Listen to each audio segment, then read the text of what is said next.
Officer of the National Service Scheme. Good afternoon, sir. Thank you very much for your time. Good afternoon. If the council, if the service says financial malfeasance, what specifically does it mean? Well, you recall that somewhere in October last year, the president directed the National Security and the BNI to investigate alleged cases of malfeasance with regard to alleged insertion of ghost names on National Service payroll. Right. So that is what the National Security did from October till somewhere around last month. And last week, we received the report from the BNI indicting some of the officers who have been interdicted. Okay, now what are some of the specifics you can give us with regards to the interdiction? Yes, the board met yesterday, and upon its advice, management took the decision that has been communicated to the public. What it means is that the affected officers will stay away from office, and I'm told when you are on interdiction, you receive your half salary.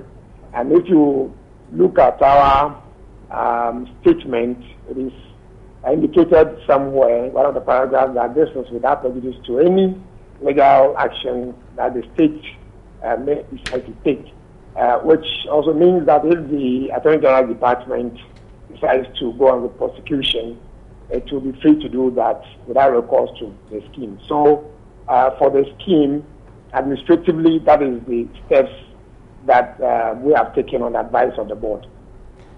With these malfeasance that were mentioned or that were seen as the reasons why these people are being interdicted, what are the measures the NSS is putting in place to ensure that they do not recur? Yeah, we have done a number of things. Right from November, December, we took a number of steps. First of all, we managed to switch all National Service personnel onto the e-switch platform with regard to payment of the allowances, right. Which means that we are not going to pay service personnel through the old system where we have to issue checks to our directors, and they also intend to issue checks to district directors for them to pay in before service personnel go to the bank individual and pick their allowances. This time, all the payments are done straight from Bank of Ghana through the e-switch platform into the accounts of the service personnel directly. Now, what we have to do is to ensure that service personnel who are being paid are those who are at post and working, and this is done by checking the authenticated and validated what we call monthly duty report forms. Now, when these forms come to us, together with the payment batches, we validate to ensure that all of them are there. So if we have, for instance, we have 100 names on the PVs, and we have 98 monthly duty report forms, 2 of them are not there, then we will delete those 2 names. Otherwise, if we have everything in place that match up to the number, then of course we pay them accordingly through the e-switch platform. So with this one, we are sure that we are not going to get any other name onto the payroll when the person is actually not at post. All right. And finally, how soon are we going to see some trial or prosecution on these 33 interdicted persons? Well, that one is entirely left to the Attorney General Department. Okay. We do not have the capacity to prosecute anybody. As an institution governed by law, we are taking a step as per the advice of the board to go ahead with the interdiction, which has been done. Right. The rest is left with the state to determine. Okay. Thank you very much, Mr. Ambrose Ntiwa. He is the Public Relations Officer for the National Service Secretariat or the scheme. And we are having some reports that the former Executive Director was in court today and some new charges have been proffered against him. Our reporter, Daniel Opoku, has joined us on the line. Daniel, good afternoon. Thank you very much for your time. What can you report? No, good afternoon, Martin. Currently, the former...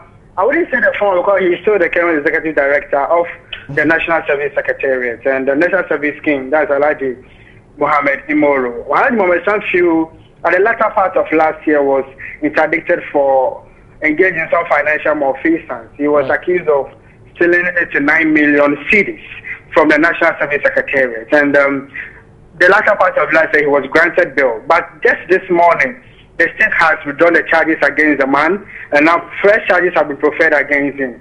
Now, initially, because he was accused of stealing 89 million cedis, and the fresh charges against him indicate that now he has conspired with the 34 people who have been accused of engaging in financial malfeasance for taking away 28 million cedis from the state coffers. That's a new charge against Alhaji Imoro. Although the court has granted him bail, the court has granted him bail. That's a new charge against Alhaji Mohammed Imoro. But the state just this morning preferred these charges against him.